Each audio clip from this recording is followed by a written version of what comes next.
Jennifer, how old are you? 43. Jennifer, how long have you been lost in Phoenix? About 6 months. Approximately 6 months. Approximately 3 to 4 to 6 months. 5 months. So what happened back then to cause you to come to the streets? What happened to cause me to come to the streets? Yes. If you've been on the streets for 6 months, Yeah. that means 7 months ago you weren't on the streets. So what happened to cause you to come to the streets? I haven't been working. I'm not from the state. When I moved here, I haven't worked since I lived here. I'll be honest. I don't know. It's like my dad. My dad. I didn't know my real parents. I grew up in foster homes, and I had people I would call like my father or my dad. So the person I was staying with, my dad at the time, he passed away, and he paid for everything when I was alive. Like he took care of me like a dad. Like okay, yeah, he paid the bills. Worked. I worked too. He got me jobs in. I worked in a bike shop. I did auto detailing. I had jobs. I didn't have to work if I didn't want to, and I wasn't working at the time when he passed away, so I couldn't keep paying the rent, and I had to the car payment and rent and utilities. So I didn't just mean to go on the street. I kind of like went to a couple family like houses, and I got on the computer, and on the internet they asked if you would be a live-in caregiver. Live-in means we'll take care of your food, your shelter. Like you could stay and live in is like you live in and live with them. If you have a place to stay, a bed, and they took care of me, right? So I got a job. I learned how to be a caregiver, which was cool. Like she was in a hospital. I don't know how to explain it. But anyway, so when he passed away, I couldn't take care of the bills, so I had to get a new job. So I went to his friend Bill's house. He was an older gentleman, and he was real nice, but he had a computer. And in the computer, my friend was like, "You should try the computer because she got jobs off the internet before, like working big hotels and stuff. Like when they clean up and they tear them down, she had to clean them up and stuff." I was just over by there the other day, wasn't I? Oh man, it was. And what if she's over there? She's stuck there, and I can't help. God, and do an interview with me? Thank you, sir. I knew it was you guys. You were cool. Anyways, what I'm saying, he said, what happened to get me on the streets? Okay, so after the living caregiver job, I worked there for 5 years in Apache Junction. I moved from Glendale, where I lived, when my daddy passed away, and then we moved to Apache Junction for the caregiving job. When they didn't need me no more, that's when I became homeless. Oh, okay. Because I was new to the area, I didn't know the area. They didn't want me no more, so they didn't want me no more. They didn't need me no more, and to pay a nursing home or have me pay me would probably be more expensive because I have them go shopping every 2 days and buy me like $100 worth of stuff. Like it got weird. Like I never been like that. Like shopping, but I could shop a whole store at one time. Like some people do around here. I could, and I didn't. I was kind of that's why I was kind of happy to leave because I knew I shouldn't be doing that. I wasn't working that hard. They trained me. They're already taking care of me, like a housing, a place to live, and they were a nice, older couple. So I felt like, okay, if you want to get, somebody else to work for you, or you want to do it, I appreciate you letting me work for you in the first place. So I just walked to Phoenix. I walked. I never lived in a big city. I'm from a small, we call it Marysville. Where are you from? Marysville, Washington. The state of Washington? Yeah, Washington State. Yeah, by Oregon. How long have you been here in Phoenix? I've been here about 25 years already. Oh, okay. Yeah, I'm totally like, I don't know, but I still haven't had a job. Somebody did ask, just brought that up. I don't know why I'm bringing it up. Because somebody brought that up the other day, and now it's on my mind. I want to talk about it, but anyway, because, never mind. A lot of people I talk to out here, Jennifer, they're doing blues, G, powder. Do you partake in any of that stuff? Do you use any of that? I get nervous about that. I call it G. It doesn't affect me. Like it affects me a little bit. It lifts me up, but not too much. There's no tweak in it. No actual tweak. When I clean, I'm actually just doing G at home and myself. I'll speed up. I'll clean a little bit more organized. I might clean for a little longer time too, but it's not too much to be weird. It picks me up, makes me feel alive sometimes, but it doesn't make me feel out of place. Like a pill can sometimes make you feel weird, like, oh, I'm gonna pass out, like you're on an opiate or something. Or like they are opiates sometimes. I don't know. Any kind of pill can affect you. Different effect. So I try to stay away from things that affect me. I know it's kind of like a waste of money, but I do things like I smoke just to smoke, like to be cool, but not just to be cool. But I do. It relaxes me. It's okay to be fake like that sometimes, and not care about what other people think about that kind of thing, because it's what makes me happy. So I do those little things. So anyway, thank you. Good question. Okay. Do you have kids? No. Okay. Any siblings, family at all that could help you? No, I don't know nobody. No. No family at all? No. Wow. So you're alone out here in the world, huh? Yeah. Okay. And don't you think it's dangerous out here? Yeah. For a woman out here that's by herself, all the dangers, all the knuckleheads. No. No, it's not dangerous. Yeah, it is. It is. Yeah. How do you stay safe? I don't think.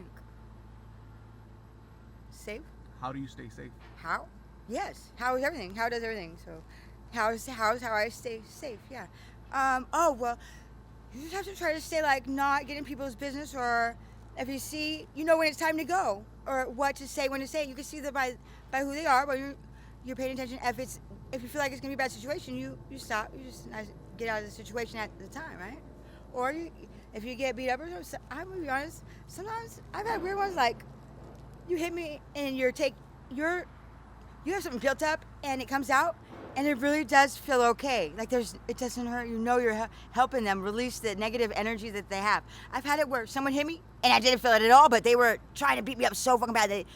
I'm like, were they not really trying to be a badass, or are they trying to tell me something? They're nice. Maybe it is they're nice. Yeah, like those kind of things.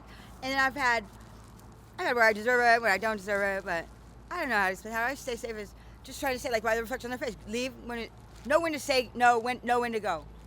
Okay. And do people bully you out here? Are there any mean people because of your facial hair? Not. It's been okay. Yeah, it's a good. I mean, not a good question. I don't know. Oh, it's a good. Weird. I have to think about that one. Okay, got it. When are you gonna get off the streets? I hope never. You don't want to get off the streets? No. You like it out here? Yeah, I want to live in the shelter, the Washington Street shelter, like permanently, and but it's still like being on the streets when you're in a shelter. But I don't know if it's really a shelter because it's like a business, right? You are taking care of business, so I don't know why. Because the building's cool, it looks cool. I don't know, but I didn't want. I don't know. I like it on the streets because I do feel safe on the streets. You feel safe on if the it's streets? one or the other, yeah. If I'm at home all the time or working at home, I have a home and it's permanent, or I'm on the streets, or I'm okay on the street, or I don't know. Yeah, I believe in God.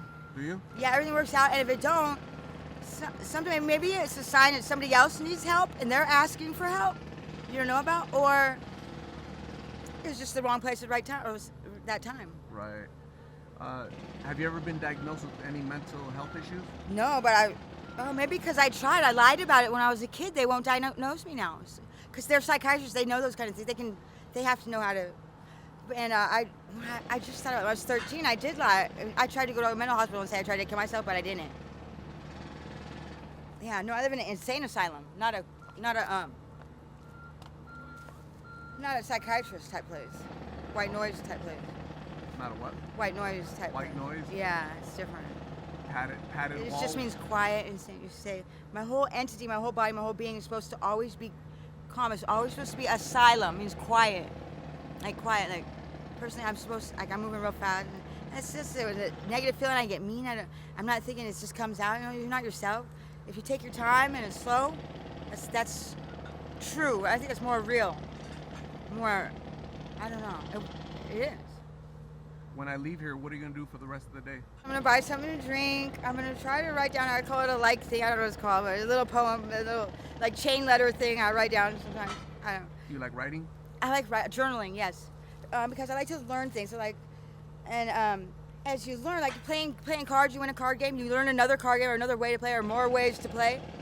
When you journal, you learn more things, like more words that go with words, or how to put words together, sentences, and they mean one word could have more than one meaning. Like you go to Dollar Tree, sometimes they have a Declaration of Independence and a Bill of Rights, and they're not the actual Declaration of Independence and Bill of Rights, but they look just like them. They're folded up and they're about this big.